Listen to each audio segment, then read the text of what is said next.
उन सारे गानों के बारे में बात करते हैं जहाँ पे रफ़ी साहब ने या तो सिर्फ मुखड़ा गाया है या तो गाने के कुछ वर्ड्स गाए हुए हैं और या सिर्फ एक आलाप गाया हुआ है। लेकिन दावे के साथ कह सकता हूँ कि अगर रफ़ी साहब ने ये नहीं किया होता तो वो गाना ही हिट नहीं होता। Hi guys, welcome to half ticket music. आपका होस्ट मिलिंद आपका स्वागत करता है। हम बात कर रहे हैं उन गानों के बारे में जहाँ पे रफ़ी साहब ने एक अंतरा भी नहीं गाया। क्या गाया? तो या तो सिर्फ गाने का मुखड़ा गाया या तो फिर गाने में कुछ वर्ड्स थे वो रफ़ी साहब ने गा दिए, या हद की बात है तो सिर्फ एक आलाप भी गा दिया गानों में। पहला गाना फिल्म CID का लेते, O.P. नैयर साहब का बेहतरीन म्यूज़िक, और वो गाना जो पूरा गाना लगभग गीता जी ने गाया है, जिसकी सिर्फ शुरुआत रफ़ी साहब ने की थी। आंखों ही आंखों में इशारा हो गया, बैठ बैठ जीने का सहारा हो गया। आंखों ही आंखों में इशारा हो गया, बैठ बैठ जीने का सहारा हो गया।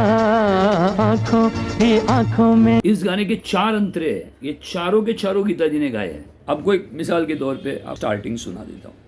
ये पहला अंतरा। गाते हो गीत क्यों, दिल पे क्यों हाथ है, खोए हो किस लिए, ऐसी क्या बात है। ये दूसरा अंतरा।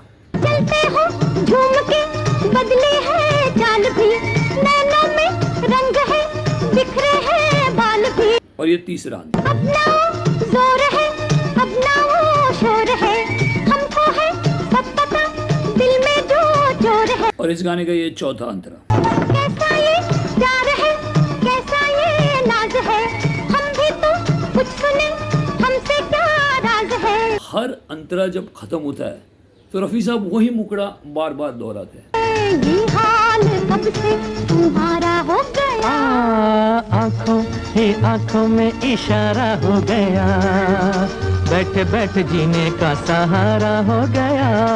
लेकिन हर बार वो फ्रेश लगता है, हर बार वो गाते हैं कुछ अलग तरीके से गाते हैं, और एंड में जब गाना ख़त्म होने को आता है और वो ये गाते हैं तो वहाँ पे फिर से एक बार वो मुखड़ा भी आधा गीता जी गा लेती है। आंखों ही आंखों में इशारा हो गया, बैठ बैठ जीने का सहारा हो गया। आंखों ही आंखों में इशारा हो गया, बैठ बैठ जीने का सहारा हो गया। पूरा गाना गीता जी ने, ऑफकोर्स गीता जी ने बहुत खूबसूरती से गाया हुआ है गाना। वो बहुत ही टैलेंटेड सिंगर थी। लेकिन सोचिए कि ये गाना अगर दूसरा कोई भी गाता तो उस गाने की मिठास ना होती जो उस गाने की मिठास अभी है, जो सिर्फ रफ़ी साहब की वजह से है। दूसरा गाना सुनते हैं, एग्जैक्टली सिमिलर। रफ़ी साहब सिर्फ मुखड़ा, और वो भी आधा मुखड़ा गा लेते हैं, पूरा मुखड़ा भी नहीं। फिल्म पाकीज़ा, जो कि म्यूज़िकली बहुत ही कमाल की फिल्म थी। गुलाम मोहम्मद साहब का म्यूज़िक था उसमें, और लता दीदी के एक से एक खूबसूरत गाने हम सब जानते हैं। अब उसमें एक काइंड ऑफ ड्यूएट था, उसको ड्यूएट नहीं कहा जा सकता, लेकिन फिर भी एक काइंड ऑफ ड्यूएट था। ये गाने की शुरुआत फिर से एक बार रफ़ी साहब करते हैं। चलो दिलदार चलो, चांद के पार चलो। अब ये मुखड़ा गाने के बाद में वो आधा मुखड़ा लता दीदी कंप्लीट करती है। हम भी तैयार चलो। फिर से एक बार 3 अंतरे लता दीदी के। पहला अंतरा। आओ खो जाए सितारों में कहीं। अब दूसरा अंतरा। हम नशे में है, संभालो हमें तुम। 2 अंतरों के बीच में एक आलाप है रफ़ी साहब का।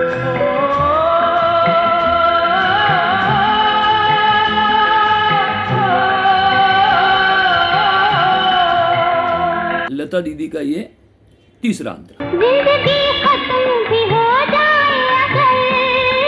हर अंतरे के बाद में सिर्फ शुरुआत होती है, चलो दिलदार चलो, चांद के पार चलो, और दीदी का होता है हम हैं तैयार चलो। और रफ़ी साहब का सिर्फ मुखड़े का आधा मुखड़ा गाना, लेकिन वो ड्यूएट, पहली चीज़ तो ड्यूएट का फील आ रहा है उसमें।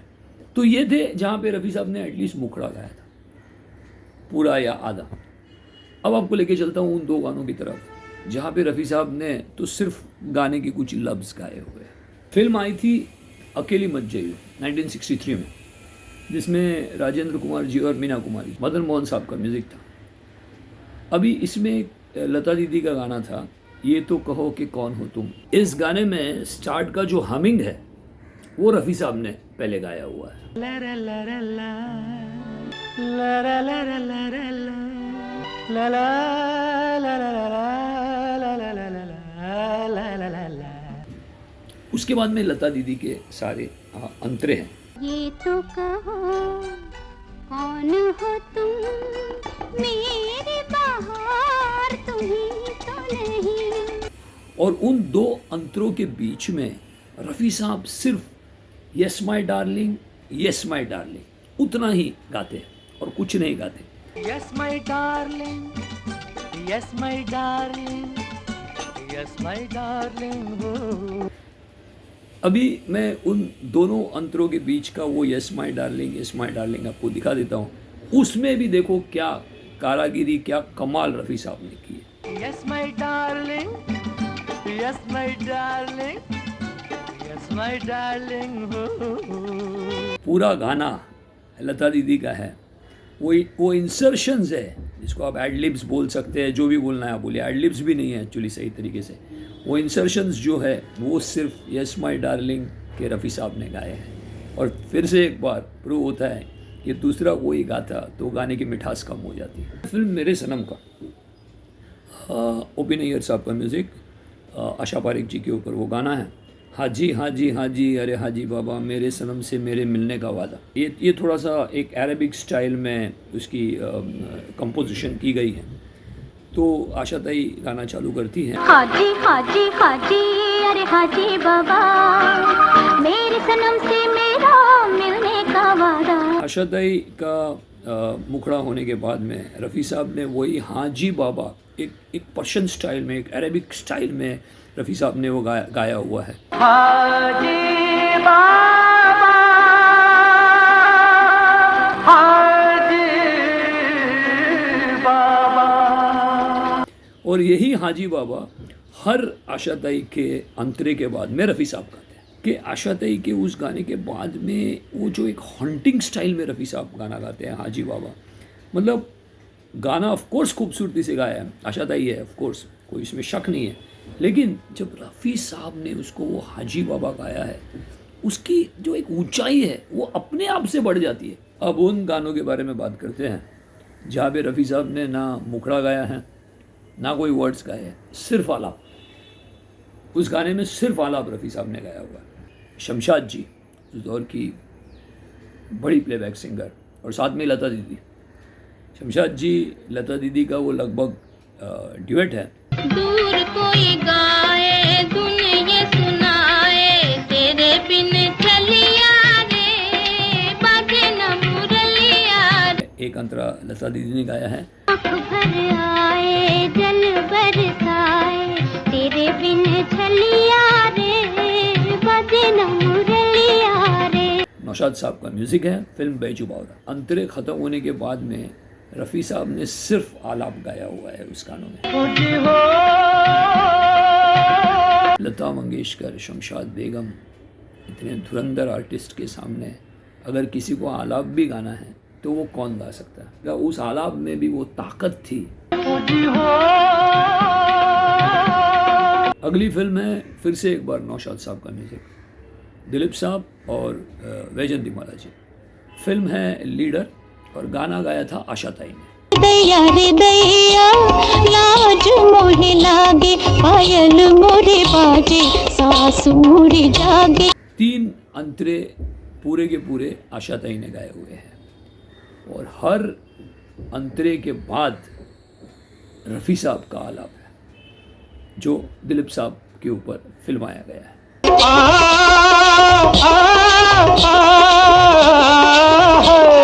अब ये आलाप देखा आपने, अभी इसका एक उसी आलाप को एक अलग तरीके से देखिए रफ़ी साहब ने कैसे गाया।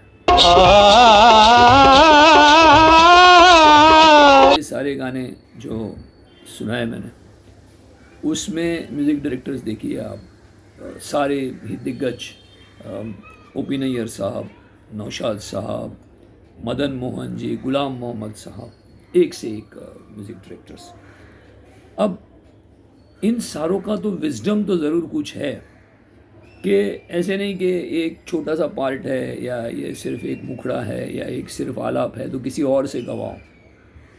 वो जानते थे कि उस गाने को या उस गाने के उस पार्ट को अगर किसी और से गवाओगे तो जो पूरा गाना है वो पूरा गाना इतना खूबसूरत बना है, वो पूरा गाना वीक पड़ जाएगा।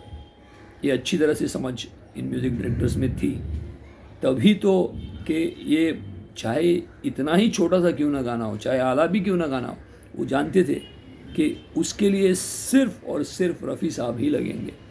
क्योंकि अगर लता जी को मैच करना है, आशा ताई को मैच करना है, शमशाद जी को मैच करना है, तो कोई भी दूसरा प्लेबैक सिंगर, और पर्टिकुलरली कुछ गाने उसमें क्लासिकल बेस्ड है, कहीं अरेबिक ट्यून है, अलग अलग स्टाइल्स है, तो ऐसे केस में सिर्फ रफ़ी साहब ही थे वो मैच कर सकते थे और कोई मैच नहीं कर सकता था। सभी जानते हैं रफ़ी साहब ग्रेट है, लेकिन ये जो छोटे छोटे पहलू है शायद उनको बताना बहुत ज़रूरी है।